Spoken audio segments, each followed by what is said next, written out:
J'ai un nouveau micro. La lumière est changeante car je vis en Bretagne. Trêve de bavardage, aujourd'hui j'ai envie d'aborder avec vous deux thématiques qui me tiennent très à cœur. La première c'est le cinéma, évidemment, et la deuxième c'est les maladies mentales. Je vais plus précisément vous parler de 3 courts-métrages d'animation qui abordent la thématique de la maladie mentale. Si vous êtes sensible à ces sujets, n'hésitez pas à aller voir une autre vidéo, j'en ai plein en magasin. Allez, bisous. Le propre d'une maladie mentale, c'est de créer une déformation de la réalité. Autrement dit, il est compliqué de se mettre dans la peau d'une personne atteinte de schizophrénie paranoïde, de troubles de la mémoire ou de quelconque autre maladie qui modifie la perception du monde. C'est pourtant le défi qu'ont tenté de relever les 3 réals dont je vais vous parler aujourd'hui. Donc si vous êtes aussi de la team grand-mère, munissez-vous d'une grande tisane, asseyez-vous confortablement et c'est parti. Le cinéma, qu'est-ce que c'est pour vous? Vous préférez le bal au cinéma? Ouais. Pourquoi vous préférez le bal au cinéma? On se marre mieux. C'est presque une raison de vivre. Mon premier film, enfin c'est pas le mien, mais le premier film dont on va parler aujourd'hui, c'est Folie douce, folie dure de Marine Laclotte. Il s'agit d'un documentaire car la réalisatrice s'est véritablement rendue dans un hôpital psychiatrique afin d'enregistrer les patients. Mais elle s'est vite heurtée à un problème. Les patients étant atteints de maladie mentale, comment s'assurer de leur consentement à être filmés ou non? Marine a choisi évidemment de ne pas les filmer, mais seulement d'enregistrer leur voix pour préserver l'anonymat de ces personnes. Est-ce que vous voulez essayer la tondeuse? Ah merci Franck, ça me fait plaisir. Là, c'est une chambre d'isolement. Dans ce film, on entend différents patients qui évoluent dans leur vie quotidienne au sein de l'hôpital psychiatrique. Marine Laclotte décide de ne pas adopter une animation réaliste et vraisemblable. Au contraire, elle laisse avoir un monde déformé et surréaliste. Les proportions ne sont pas respectées et les personnages se disloquent, s'étirent, se cassent ou se reconstituent. Le point commun qui lie ces 3 films dont je vais vous parler aujourd'hui, c'est l'animation. Dans les 3 cas, les réals ont fait le choix d'utiliser de l'animation 2D ou 3D pour raconter une histoire. Et on va voir justement que ça a un lien intrinsèque avec le fait que les films parlent de maladie mentale. Une question qu'on peut très souvent être amené à se poser quand on fait du cinéma, c'est comment rendre compte d'une sensation? Comment rendre compte d'une émotion?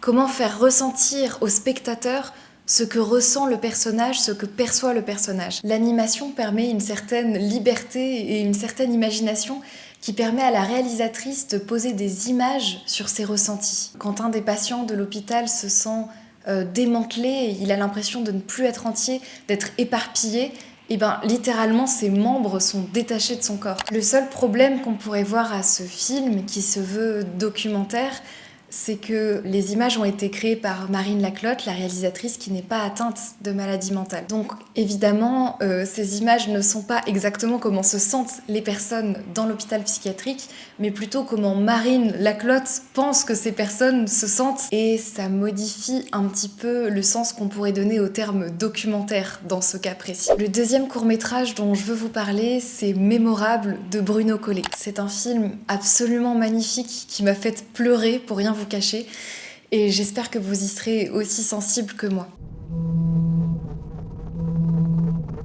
Alors Louis, quel est cet objet? Bien. Monsieur Durieux, nous sommes en quelle année? Quelle drôle de question. Nous sommes en 1965. Très bien. Et le président de la République s'appelle? Arrêtez de me prendre pour un con, vous n'allez quand même pas me dire que vous ne vous rappelez pas de son nom. Rassurez-moi, vous ne souffrez pas d'une maladie neurodégénérative? Je sais que vous n'appréciez pas mes questions.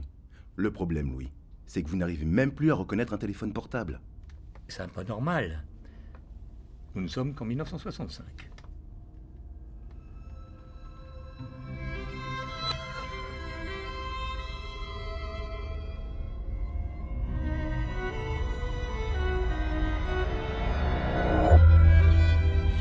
Dans ce court-métrage, il est question de la maladie d'Alzheimer et le spectateur est situé du point de vue de la personne qui perd la mémoire. La maladie d'Alzheimer est très compliquée à décrire car nous ne pouvons qu'imaginer ce que ressentent les personnes malades. Le réalisateur utilise donc l'animation comme moyen de compréhension. Au début du film, l'animation est très construite et va lentement se démolir à mesure que le personnage perd la mémoire. Petit à petit, l'image se vide de ses détails jusqu'à arriver à des illustrations très sommaires, presque des gribouillis d'enfants. C'est très intéressant la manière dont le réal utilise l'animation pour faire comprendre des ressentis qui sont totalement abstraits. Et d'ailleurs, même l'animation en elle-même devient de plus en plus abstraite à mesure que le personnage perd la mémoire. J'en arrive à notre troisième et dernier court-métrage d'animation. C'est un film allemand qui s'appelle Skizzein. Skizzein. Et réalisé par Jérémy Clapin.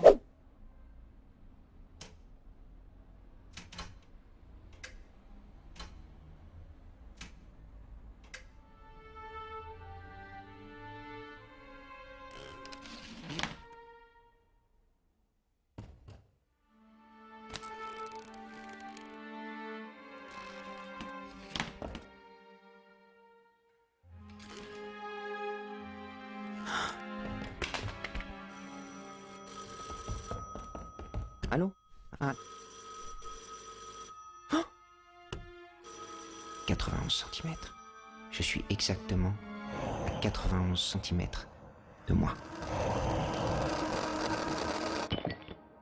Comme dans les 2 films précédents, Jérémy Clapin décide d'utiliser l'animation pour faciliter la compréhension du spectateur. En l'occurrence, il ne montre pas réellement la manière dont un patient atteint de schizophrénie voit le monde, mais plutôt son décalage avec les autres. Littéralement, le personnage principal de son film dit se situer à 91 cm de lui-même.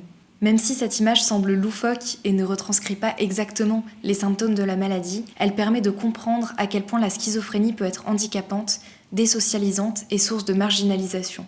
J'ai beaucoup aimé ce film, il m'a énormément touchée. La première fois que je l'ai vu, j'étais ado et malgré le fait que je sois pas du tout atteinte de schizophrénie, je me souviens que le sentiment de décalage que ressentait le protagoniste m'avait beaucoup parlé et beaucoup ému. En fait, c'est assez littéral, c'est peut-être un peu moins poétique que dans le cas des 2 films précédents, et surtout l'animation est beaucoup moins abstraite. Là, on est vraiment sur une animation très simple, assez schématique presque. Littéralement, le personnage principal se situe à 91 cm de lui-même. Et évidemment, ça lui complique la vie, il n'arrive pas à attraper le téléphone, il n'arrive pas à s'asseoir sur une chaise. Du coup, les interactions avec les autres, il a l'impression de parler à 91 cm des gens, donc forcément le courant passe pas bien. C'est fort en fait, c'est fort ce sentiment de marginalisation, du fait d'être extrait en fait de la société que peut procurer une maladie mentale. C'est très fort de la part de Jérémy Clapin de l'avoir aussi bien décrite avec des choses aussi simples. Je vous invite vraiment à aller voir ces 3 petits courts-métrages, ils sont assez faciles d'accès. Il me semble que le film sur la schizophrénie de Jérémy Clapin est disponible sur YouTube en anglais. Que Mémorable est disponible, je ne sais plus où, mais je sais qu'il est disponible quelque part sur internet gratuitement. Pour moi, c'est là qu'on prend conscience de tout le pouvoir de l'animation et du cinéma d'animation qui permet de donner vie à des choses invisibles en fait. Je trouve ça très inspirant, notamment quand on sait qu'il y a beaucoup de handicaps invisibles et que certaines maladies mentales en font partie. Sur ce, je vous laisse, passez une belle journée et prenez soin de vous. Et je suis très satisfaite de ce petit micro. Allez, salut!